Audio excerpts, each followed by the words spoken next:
The instant they walked through his front door, the situation took a dramatic turn, and what followed would leave everyone in the neighborhood stunned. Ethan Carter had always seen his house as a place of comfort and security. After years of dedication and hard work, he had finally purchased a peaceful home in a tidy, well-kept community. He believed that once he settled there, life would become calmer and more predictable. What he didn't realize was that beneath the spotless lawns and welcoming greetings, a very different reality was hiding. And before this story was over, that reality would be impossible for anyone to overlook. It began on an ordinary afternoon. Ethan had just come home from work. He placed his keys on the counter and exhaled deeply, looking forward to a quiet evening. But before he could even sit down and relax, a loud knock echoed through the house. It wasn't the kind of knock a neighbor would make. It was hard, forceful, and demanding. When Ethan opened the door, he found 3 HOA representatives standing outside. At the front of the group was a stern-looking woman, holding a clipboard tightly against her side. Without offering so much as a greeting, she stepped forward and immediately began pointing toward different parts of his property, listing alleged violations that Ethan had never heard mentioned before. He tried to remain polite. He asked simple questions and attempted to understand what the problem was. But they didn't seem interested in having a conversation. Instead, their voices became colder. Their words became more aggressive. And before Ethan fully understood what was happening, they stepped directly into his home without waiting for permission. That was the moment everything started to unravel. Ethan stood frozen for a brief second as they crossed the doorway. Something about their behavior felt off. It was as if they had already made up their minds before ever speaking to him. He quickly stepped forward, attempting to take control of the situation again. In a calm but clear voice, he asked them to stop and explain why they had entered his home without his consent. No one answered. Instead, the woman carrying the clipboard began moving through his living room. She pointed at furniture, examined curtains, and even took notes about small decorative items that had nothing to do with the exterior of the property. Each mark of her pen seemed more absurd than the last. Ethan's confusion slowly turned into frustration. This no longer felt like an inspection. It felt personal. Meanwhile, another representative wandered into the kitchen. Cabinets were opened. Items were shifted around. Small disturbances appeared throughout the room, creating an uncomfortable feeling that spread through the entire house. The place that had always felt safe and familiar suddenly felt invaded. "Please," Ethan said firmly, "you need to leave now." The woman barely acknowledged him. Instead, she delivered a statement that immediately made his stomach drop. According to her, they had the authority to demand immediate compliance with HOA requirements. Before Ethan could even process what she meant, one of the representatives accidentally, or perhaps carelessly, knocked a decorative item from a nearby shelf. It crashed onto the floor. The sound seemed far louder than it should have been, and in that instant, Ethan understood that the situation had gone far beyond a routine inspection. Whatever they intended to do next was going to change everything. The silence that followed the crash felt unusually heavy. Ethan looked down at the broken objects scattered across the floor. His chest tightened as a mixture of emotions settled over him. Slowly, he walked toward it and carefully picked up the pieces. To anyone else, it may have looked like an ordinary decoration, but to Ethan it meant much more, and seeing it brushed aside so casually made the moment feel deeply personal. When he stood up again, his voice was quieter than before, but it was also much stronger. He told them once more to leave his home. This time there was no uncertainty in his tone. The woman finally stopped writing and looked directly at him. For the first time since arriving, she hesitated. The pause lasted only a moment. Then, instead of backing down, she became even more determined. She claimed they were documenting instances of noncompliance and warned that additional action could follow if necessary. Ethan took a slow breath. Then he reached into his pocket and pulled out his phone, not to argue, not to threaten, simply to record. The effect was immediate. The representatives exchanged quick glances with one another. Their confidence didn't disappear entirely, but a crack had appeared. Ethan remained calm. He didn't raise his voice or make accusations. He simply held up his phone and continued recording every second of what was happening. The camera captured everything, every movement, every statement, every reaction.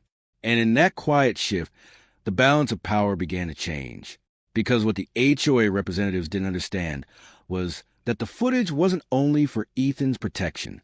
Soon, many more people would be watching exactly what had taken place inside his home. Within only a few minutes, the atmosphere shifted again. The same people who had entered his house with complete confidence now seemed noticeably less certain. It was as if they were beginning to realize that the situation was no longer under their control. Ethan said very little. He didn't have to. The recording was doing all the talking.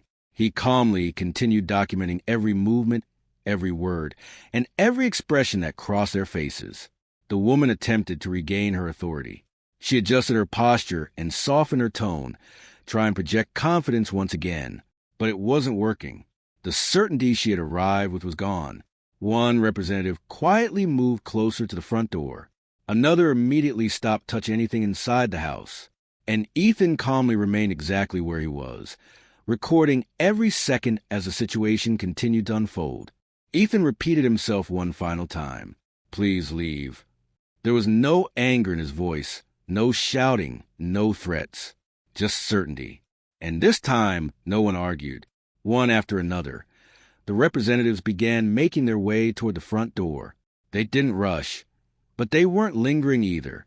Their movements carried an unspoken acknowledgement that the situation had changed. Something was different now. The authority they had entered with no longer felt unquestionable. As she reached the doorway, the woman with the clipboard paused. She attempted to say something about future follow-ups and additional procedures, but the confidence behind her words had faded. The statement landed with far less force than it would have only minutes earlier. Ethan offered no response. He simply stood there, phone still raised, calmly recording. Then the door closed behind them. For a moment, the house fell silent. Ethan slowly looked around the rooms that had felt so familiar only an hour before.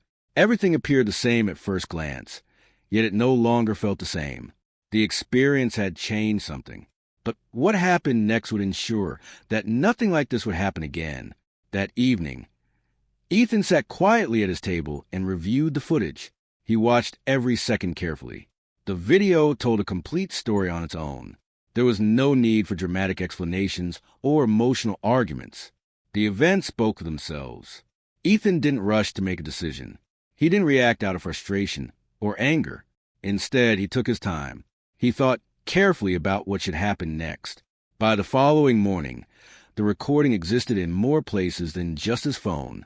He shared it, not aggressively, not sensationally, not in a way designed to provoke outrage. He simply shared it clearly, calmly, and honestly. That alone was enough. Neighbors began watching. Then friends shared it with others. Soon conversations started appearing throughout the community. Questions followed. People who had previously accepted everything without much thought were suddenly paying closer attention. They were listening more carefully and examining situations they once overlooked. Ethan didn't spend hours defending himself. He didn't need to. The footage communicated more effectively than any speech ever could. And little by little, something began to change. Not only for Ethan, for the entire neighborhood. The community that had once seemed passive and silent suddenly felt more aware. Residents were paying attention in ways they hadn't before.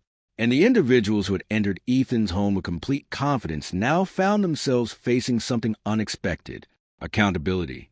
Yet the biggest turning point still hadn't arrived, because what happened next would extend far beyond a single homeowner's experience. The response came faster than Ethan anticipated. Within a matter of days, noticeable changes began appearing throughout the neighborhood. Meetings were scheduled. Existing policies were reviewed. Discussions that once happened behind closed doors became more transparent and open. The atmosphere was different. Voices that had previously gone unchallenged were now being questioned respectfully, but clearly. People wanted answers. They wanted understanding. Most importantly, they wanted fairness. Ethan attended one of those meetings. As usual, he remained quiet. He didn't seek attention. He didn't try to become the center of the discussion. But when the topic of the incident arose, everyone already understood what had happened. There was no need for lengthy presentations or complicated explanations. The video had already done the work. The evidence was there for anyone willing to watch. Interestingly, the woman who had led the inspection wasn't present that day. No official announcement was made. Nobody directly addressed her absence. Yet everyone noticed it. And sometimes silence says more than words ever can. For the first time since moving into the neighborhood, Ethan felt something he hadn't realized was missing. Peace. Not merely the absence of noise. Not simply a quiet street. But genuine peace. The feeling that comes from knowing your home and personal space are respected. When he returned home that evening, he paused for a moment and looked around. He felt again. His house no longer felt like a place that had been taken from him. It felt like his home, truly his. And the people who had crossed that boundary now understood they would never make the same mistake again. What began as a simple knock on the door had grown into something nobody expected. Yet in the end, the truth found its way into the open. Ethan never wanted to fight. He never sought attention. He never tried to become a symbol for anything. All he wanted was to live quietly and peacefully in the home he had worked so hard to earn. But when that peace was violated, he chose not to respond with anger. He responded with clarity. And that made all the difference. Because sometimes the strongest response isn't loud. Sometimes it does involve threats, arguments, or confrontation. Sometimes strength is calm. Sometimes it is steady. Sometimes it is impossible to ignore. The people who entered Ethan's home believing they controlled the situation left understanding that they had crossed a line they could not justify. And the neighborhood changed because of it. Not instantly, not dramatically overnight, but enough to remind everyone of something important. Respect matters. Later that evening, Ethan stood in his doorway one last time. He looked out across the same quiet street he had seen every day since moving there. The houses were unchanged. The neighborhood looked exactly the same. Yet everything felt different, because now the line between authority and respect had become unmistakably clear, and no one was likely to forget that lesson anytime soon. That was a final twist in this remarkable HOA story. If you enjoyed the drama and unexpected turns, don't forget to subscribe, and leave a comment sharing your thoughts. Your support helps the channel continue bringing more stories like this in the future.